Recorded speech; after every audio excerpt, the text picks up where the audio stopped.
Fala, meus amigos, tudo certo? Estamos chegando para mais um vídeo aqui no canal para analisar essa importante vitória do Juventude sobre o Sport Recife. Podia ter sido melhor ainda se o Vitória da Bahia não tivesse derrotado o Internacional, né? Se o Vitória tivesse no máximo empatado, beleza, mas o Vitória acabou ganhando o jogo e tem uma pontuação maior, né? O Juventude podia fazer a diferença cair para 4 pontos, se fosse só o Santos que joga ainda na rodada com o Palmeiras, mas é 5 pontos que separam o Juventude de sair da zona de rebaixamento. Antes da gente analisar, falar um pouco sobre a vitória sobre o Sport e também projetar o que vem pela frente, deixa eu agradecer a Perico Auto Center. O melhor das películas 3M está na Perico.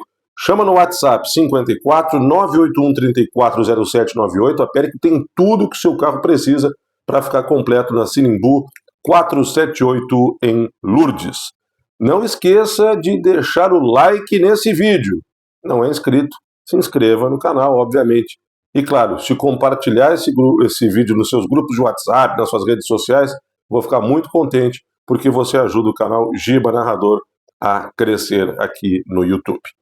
Bom, o Juventude precisava ganhar do Sport. Isso significa dizer que o Juventude vai escapar do rebaixamento? Não, não significa. Mas convenhamos, se o Juventude não voltasse do Recife com 3 pontos, porque o Sport, este sim, ele não está matematicamente rebaixado, mas a gente sabe que em termos práticos está na Série B a partir de 26 o Sport.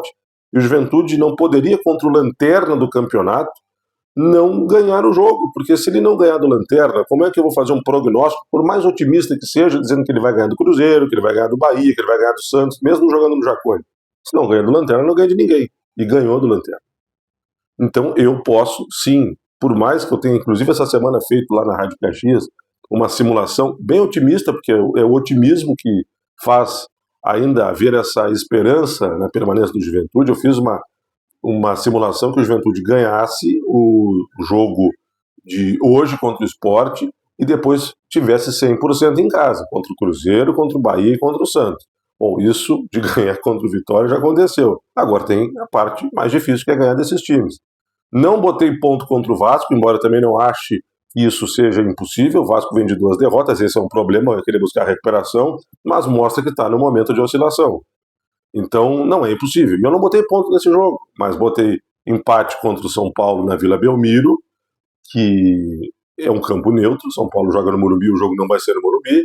E na última rodada contra o Corinthians, que eu acho que vai estar com a cabeça na Copa do Brasil. Então eu botei 2 empates em território paulista, não botei ponto no Rio. Se pintar esse pontinho no Rio, ou mais do que um pontinho no Rio, aí solta foguete e a Juventude está se candidatando de fato a permanecer na Série A.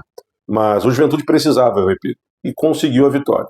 O Thiago Carpini fez algo que eu penso que tinha que fazer. Ele manteve o esquema tático. Até não fiz campanha, mas eu disse na Rádio Caxias, ainda na segunda-feira, eu digo, olha, se o Juventude jogou contra o Palmeiras, teve uma boa atuação contra o Palmeiras, que é o líder do campeonato, num esquema com 3 zagueiros, criou um monte de oportunidade. O goleiro Carlos Miguel teve uma grande atuação e evitou que o Juventude descontasse e até empatasse o jogo, porque criou um monte de chances. Por que não repetir contra o Sport? E ele repetiu. Fez uma correção que eu faria, e já teria feito no jogo passado, com o Marcelo Hermes jogando na lateral esquerda. Ele até surpreendeu, porque o Jadson voltava de suspensão e começou o jogo no banco de reservas. Trouxe de volta a escalação do Juventude a presença do Gabriel Talhari para formar o ataque ao lado do Nenê, que já tinha jogado o jogo passado, e também do Rafael Bilu. Quem perdeu vaga foi o Verón, que nem viajou para o Recife. E o Talhari fez um grande jogo. Talhari na peça ofensiva e também o Igor Formiga, que mais uma vez fez um grande jogo. O Juventude, com esses 2 jogadores, conseguiu, em muitos momentos, embretar o Sport. O Juventude com a marcação de linhas mais altas e marcando no campo adversário. Até em algum momento, óbvio que o Sport aproveitava-se dessa linha alta para conseguir espaço no campo do Ju e teve algumas oportunidades, mas o Juventude foi no primeiro tempo principalmente o protagonista. Teve 2 gols marcados, um que na minha opinião foi bem anulado, porque eu não posso ser incoerente. Se eu acho que o Gustavo Martins fez jogo perigoso e deveria ser anulado o gol na semifinal de Juventude e Grêmio, eu não posso dizer que o gol do Talhari foi legal, porque o Talhari atingiu até mais em cheio do que o próprio Gustavo Martins, então o gol foi bem anulado. E como o Juventude estava buscando o gol, uma assistência do Marcelo Hermes, uma cabeçada do próprio Talhari, o Juventude saiu para o intervalo com a vitória por 1-0. Segundo tempo, óbvio, o Sport começou a tentar empatar, e o Juventude fez o que tinha que fazer com o Carpini, reoxigenando a equipe, inclusive colocando o Giovani, que para mim podia até ter começado o jogo, mas eu entendo a opção pelo Nenê.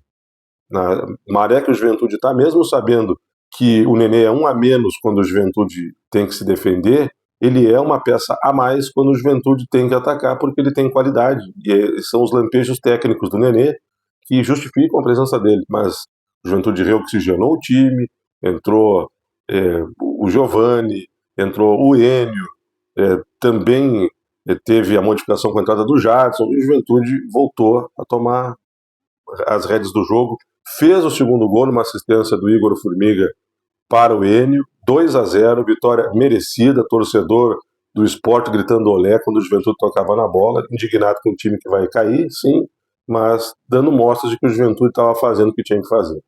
Agora, dá uma secadinha no Santos, que pega nessa quinta-feira o Palmeiras, a tendência é que o Palmeiras ganhe, porque se o Santos inventa de ganhar do Palmeiras e fazer o diferente, aí, meu Deus, aí fica feio demais, né? E o Juventude tem um jogo direto contra o Santos no Jacônia, tem que ver o Santos pertinho do Juventude para continuar acreditando. É difícil? Sim, é difícil. Tem que continuar também secando vitória, e o Botafogo pela frente, já na sequência. Então, dá uma secadinha, se conseguir um ponto no Rio de Janeiro, ótimo. O Juventude tem ainda uma missão muito difícil? Sim, tem. Mas eu não vou dizer que caiu antes de ter caído.